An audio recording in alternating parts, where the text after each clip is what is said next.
Et tous ces députés médecins sont des bons élèves comme ceux que vous venez de citer? Alors non, il y en a évidemment qui le sont un peu moins.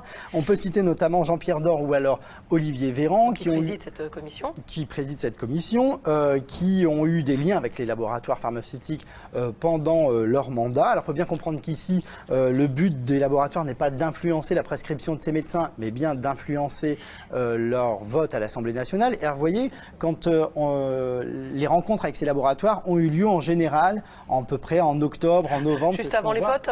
C'est ça, c'est juste normalement à chaque automne, c'est traditionnel en France, on vote la PLFSS, cette fameuse loi de santé dont on parlait tout à l'heure.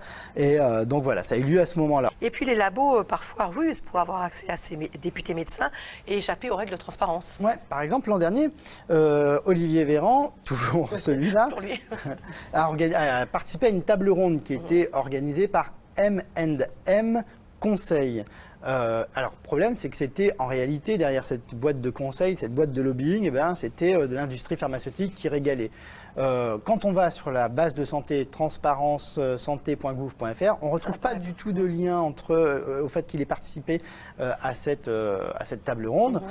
Évidemment, en fait, ces boîtes de conseil, ces boîtes de lobbying qui organisent maintenant au profit de l'industrie pharmaceutique ces tables rondes, ces rencontres, etc., eh bien, font comme une société écran. C'est ce qu'avait déjà dénoncé la Cour des comptes en mars 2016. Elle disait des entreprises prestataires de services s'interposent pour organiser des manifestations, ce qui introduit un écran supplémentaire et rend plus complexe la recherche de preuves de cadeaux illicites. Parce que du coup, ils ne sont pas obligés de déclarer ces non, sociétés. Pas du tout. Non, ils ne déclarent rien, parce que ça devrait être les sociétés de conseil qui devraient déclarer, elles ne déclarent pas.